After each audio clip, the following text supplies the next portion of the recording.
How far would you go for money? Well, on Twitch, some people will go really far, begging for donations and subs, $5 a month, faking like you have cancer, I am incredibly sorry for what I did. even going as far as licking the microphone.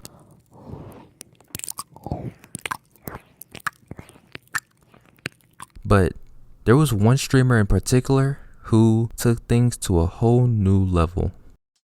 zilianOP was a Twitch streamer who started streaming in early 2012. He would be known for playing games such as World of Warcraft and Diablo 3. Zillion would start to grow a fan base and start to grow as a streamer. Eventually, Zillion, after multiple requests from his fans, would get a face cam for his streams. The world would then find out that zilianOP was in a wheelchair. Due to his personality and recurring guests such as his girlfriend and his online friend Hypnotical, Zillion started to gain even more traction on the streams.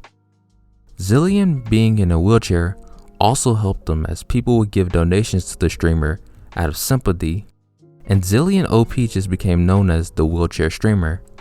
In less than a year, zilianOP would become a full-time streamer and was receiving thousands of dollars in donations. This was probably due to viewers feeling somewhat sympathetic for the streamer, which would be to Zillion's benefit. Everything was going well for Zillion, but there was one setback. His Facebook account would get hacked. The hacker would tweet out stuff like, "Don't get angry, Zillion, just walk away from the computer for a minute." Many looked at the hacker to be a troll, and nobody really paid attention to the person behind the account.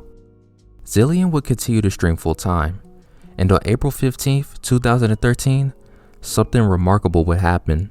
When it's easily outgeared. Oh my god!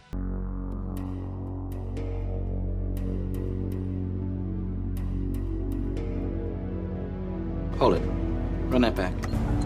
There, freeze that. Full screen. Okay, freeze that. Tighten up on that way. Vector in on that guy by the back wheel. Zoom in right here on this spot. Now the cripple can fucking walk, huh? zilianOP, the man everyone thought could not walk, would get up out of his seat. As you can see by his girlfriend's reaction, who played it off very well, this was the reaction of many people. Zillion would even realize that he had not changed to his overlays, and when returning, tilted down the camera to his desk. This would become known as the Zillion Miracle, and of course, it spread like wildfire. zilianOP would become known as one of the biggest frauds in the Twitch community. He would even get covered by several other online news outlets, which only spread the story even more. Many other people would criticize the once beloved streamer, but one individual had a different reaction. Remember the hacker of Zillion's Facebook account? Well, he was right. zilianOP could in fact use his legs. But what makes this even crazier is that the hacker was his own friend, Matt, better known as Hypnotical. Of course, due to the backlash, Twitch would eventually ban zilianOP and even offer refunds to those who gave money to the streamer.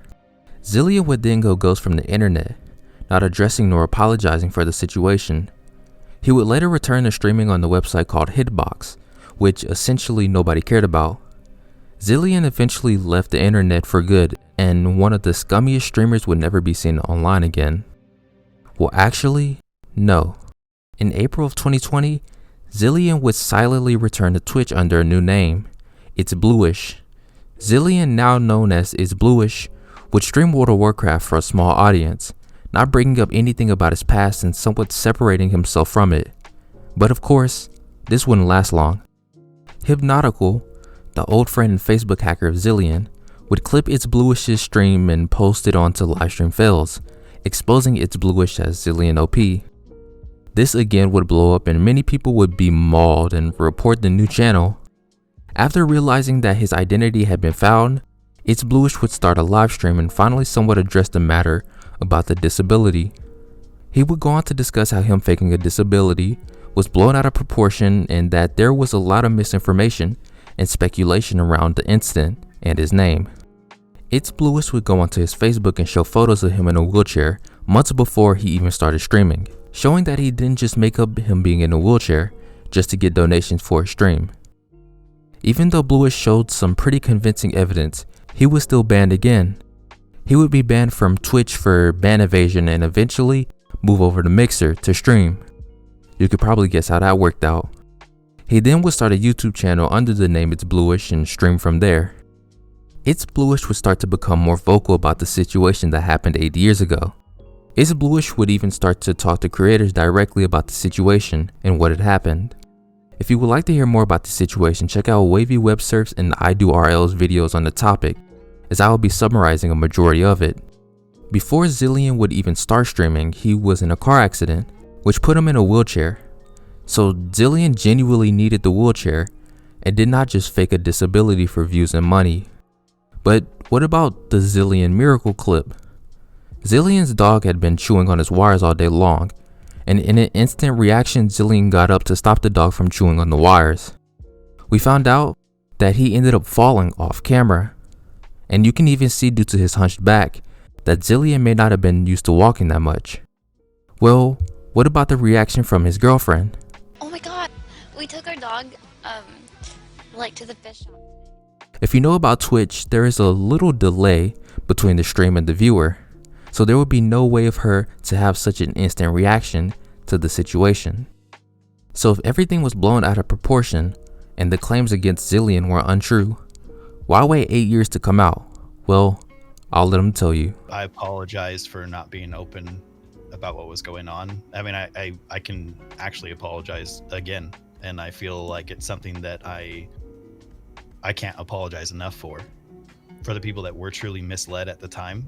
Not necessarily people, and I hate to say this, not necessarily the people that have been misled to this point, like that didn't know me back then, but anyone that had donated to me back then, or had supported me back then, or supported because I was in the chair, or whatever it may be. Like, I do sincerely apologize for misleading people and for not letting people know that I was at the point of recovery that I was at. And also for my actions in the process of when it was found out that I defended myself in a completely wrong way and should have been just open and honest from the get-go, and I would have never been in that situation. But when it did get seen, that I should have just been straight up. So if there's anything to take from this video, always try to figure out the entire situation before making an assumption or claim, because you never know what people are going through.